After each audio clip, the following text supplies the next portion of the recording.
गवाहियों के लिए मैं दावत दूंगा कि church Jesus door of life healing ministry के founder and chairman reverend senior pastor Nadeem Israel को और vice chairperson pastor Nadia Israel को कि वो आए और आप सबसे खुदा का जिंदा यीशु नाम की गवाही दे। आपकी भरपूर तालियां दें।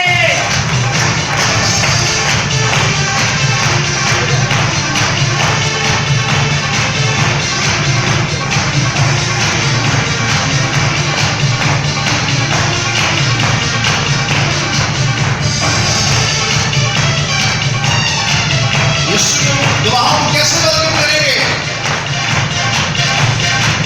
और जोर से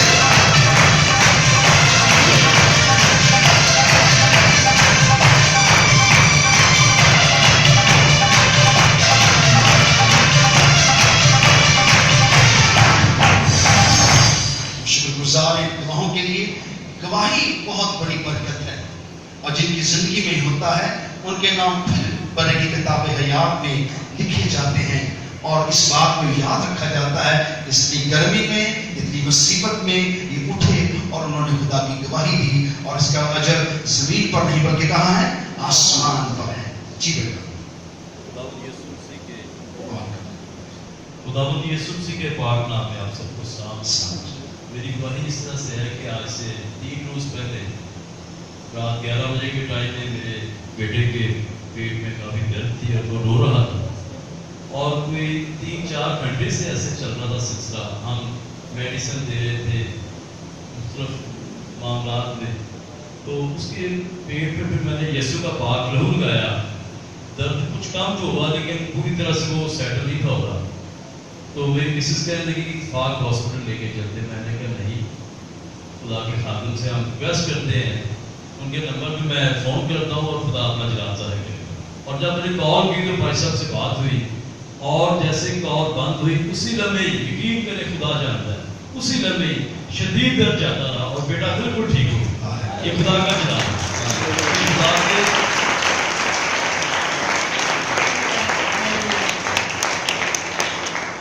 खुदा के खादम की आवाज़ सिर्फ हमारे घर में पहुंची है।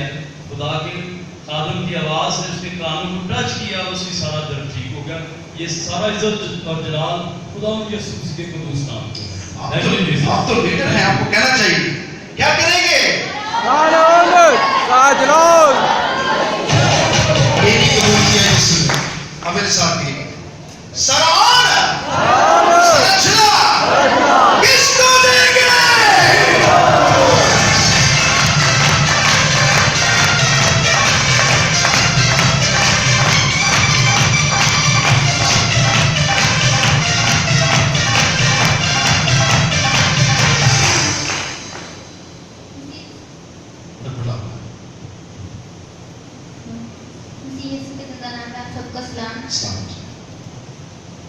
मुझे 6 साल से सांस की प्रॉब्लम थी। मैंने अपना बहुत इलाज करवाया, बहुत बड़े बड़े डॉक्टरों के पास गई, पर सबने कहा कि मैं ठीक नहीं हो सकती, मेरी बीमारी कभी ख़त्म नहीं हो गई। तो मैंने जब पास्टर जी से दुआ करवाई फ़ोन पे, तो खुदा का शुक्र है मैं तब से लेकर अब तक ठीक हूँ। मुझे कोई मेडिसिन, कोई इंजेक्शन नहीं लगवाना पड़ा। 6 साल से बेटी को अस्थमा था, पोलन से बेटी को एलर्जी हुई और एलर्जी बिगड़ गई और उसके बाद 6 साल बेटी का सांस बहाल ना हो सका। ये हमारे एल्डर हैं, एल्डर इरफान, इनकी शादी इनके साथ हुई। तो फिर बेटी ने कॉल की कि बेचारे मसला है, 6 साल से मैं बीमार हूँ और यकीन इसकी सांस इतनी ज़्यादा टूटी थी कि शायद लगता था आखिरी सांस है। मैं अपने खुदावंद का शुक्रगुजार हूँ। मैंने कहा बेटा अभी दुआ के फ्यू मिनट के बाद आपकी सांस बहाल होगी। जो ही दुआ खत्म होगी ये बीमारी आपके बदन में नहीं रहेगी। सो खुदा ने अपना जलाल दिखाया और जो ही दुआ खत्म की तो बेटा क्या हुआ? बीमारी खत्म हो गई। हालेलुया। 6 साल की बीमारी किसके नाम से जाती रही? फिर क्या कहेंगे? सलाम चला किसको देंगे?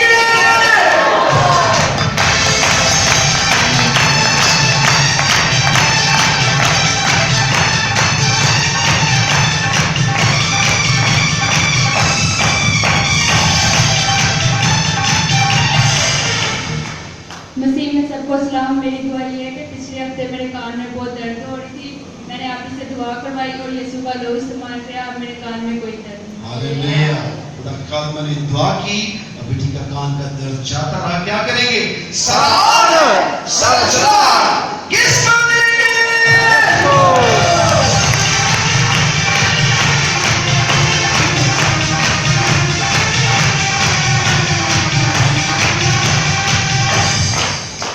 मसीह के नाम में सबकी सलामती हो। मेरी वाइफ खुद से रिलेटेड है। जब मैं चर्च में एंटर हुई थी तो मेरी कमर में काफ़ी पेन थी, और जैसे मैंने प्रस्तुति शुरू की तो खुदावन की मदद से मेरी पेन जाती थी। हालेलुया। उस वक्त खुदा छू लेता है। खुदावन का रूह यहाँ मौजूद है। सो क्या करेंगे? सराहना, सराहना किसको देंगे?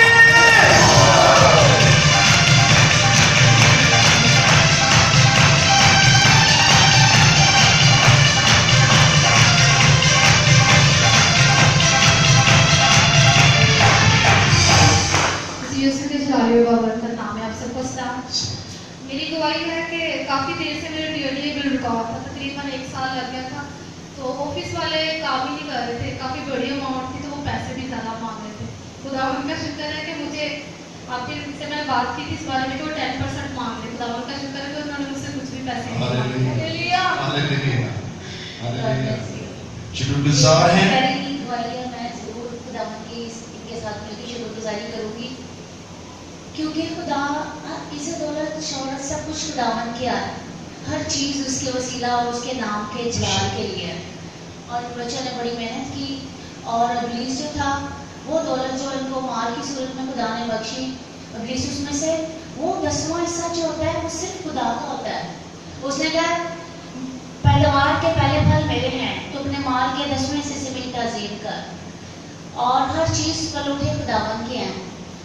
और वो गैर कौम हो गए, वो जो खुदावन ने को दौलत की बरकत दी, वो उसमें से 10वां हिस्सा मांग रहा था। जब इन्होंने मुझे भी आके ये कहा तो मुझे बहुत एक अजीब सी फीलिंग आई, और बहुत गुस्सा भी आया, बहुत गुस्सा दुख भी हुआ कि एक इंसान होके कैसे, एक गैर कौम होके कैसे वो जो खुदाए कदूस का है इब्राहिम, खुदावन ने उसने कहा कि बेशतर इसलिए कि इब्राहिम था, मैं हूँ। इब्राहिम ने भी खुदावन यूसुफ को जो काहिनों का काहिन शायर अजीम है, उसको अपने 10वां हिस्सा अदायगी दी थी। और खुदा आपको पता है कलाम में यही लिखा हुआ है कि इब्तिदा में कलाम था, और कलाम खुदा के साथ था। खुदा की रूह पानी पे जुम्बश करती थी, यानी यीशु पानी पे जुम्बश करता था। वो खुदाए कदूस बाप के साथ था, उस वक्त से खुदा था।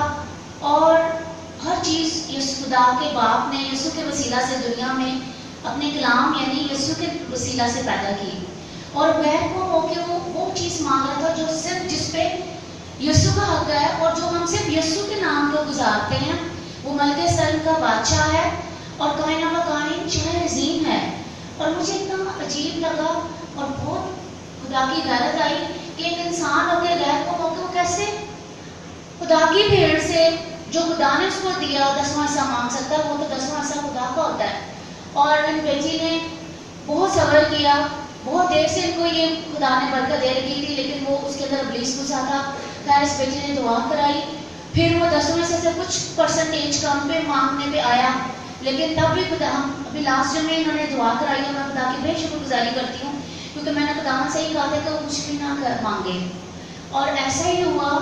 आप जानते हैं कि मुल्क के हालात कैसे हैं, हर को पैसे की ज़रूरत है, और सरकारी मामला कैसे होते हैं, सरकारी लोग कैसे होते हैं।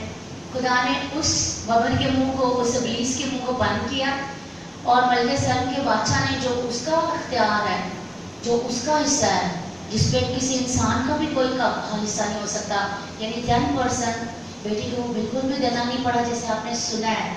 ये है यीशु जो अपना हक लेना जानता है, और अपने भेड़ों को भी उनके हक को दोपहर मार्गदर्शन करता है। मैं खुदा की बेशुक्रगुजारी करती हूँ।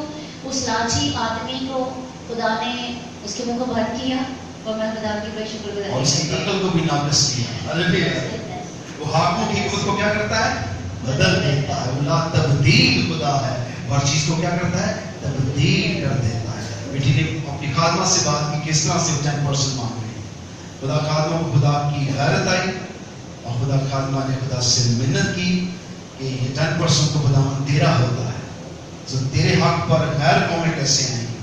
तो तो खुदा ने अपना जलाल दिखाया, और सारा जलाल किसको देंगे? क्या कहेंगे? सारा जलाल किसको देंगे?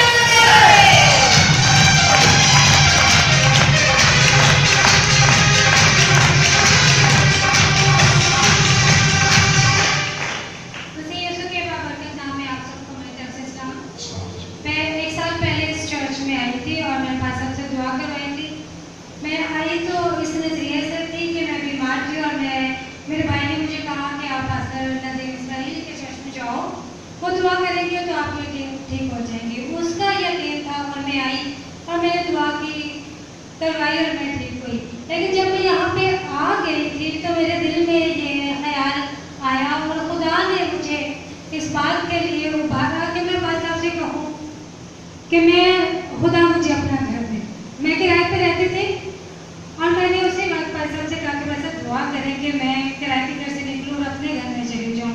उस वक्त हमारे पास कोई पैसे नहीं थे, कुछ कमेटियाँ भी नहीं डाली हुई थी, कुछ भी नहीं था।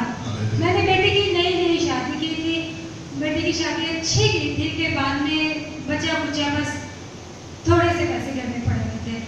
हमने मुँह से बात निकाल दी कि घर लेना है। जैसे ही हमने घर के लिए बयाना 3 लाख रुपया दिया तो लॉकडाउन हो गया। सबके हालात इतने बुरी तरह खराब हो गए पूरे मुल्क के। मेरे भैया जो रेडी लगाते हैं, जो रोज़ के रोज़ कमा के लेकर आते हैं, उनके लिए तो बहुत ही बुरा हुआ। लेकिन मेरा खुदा और पास्टर की दुआ, खुदा मेरे सर पर था कि मैंने लॉकडाउन में 11-11.5 लाख रुपया उस बंदे को अदा किया। ये सारा इसका दोष अगर आप टाइम पे आएंगे तो ब्लेसिंग उतरती है यहाँ आसमान से। उस दौरान खुदा का रूह मुझे पर्सनल को बाहर सकता है कि लोगों को ये ब्लेस कर दो। आपको याद होगा यहाँ ब्लेसिंग उतरी थी तो हमने लोगों को यहाँ जमा किया था, दुआ की थी कि लोगों को घर मिले। सो बहुत से लोगों को घर खुदा ने दिया। और जैसे बेटी ने कहा कि जब खुदा किसी बात को कह दे हो जाएगी तो वो हो जाए। वो उसने कहा आसमान हो गया तो क्या हो गया? आसमान। मत ख्याल करें कि लोग और हालात कैसे हैं, खुदा के वादे ला तब्दील हैं।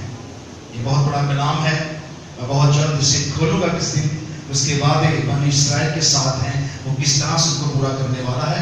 सो बेटी की गवाही आपके ईमान को पुख्ता करे कि खुदा हालात को नहीं देखता, वो आपको देने की ताकत रखता है। सो फिर क्या करेंगे? सारा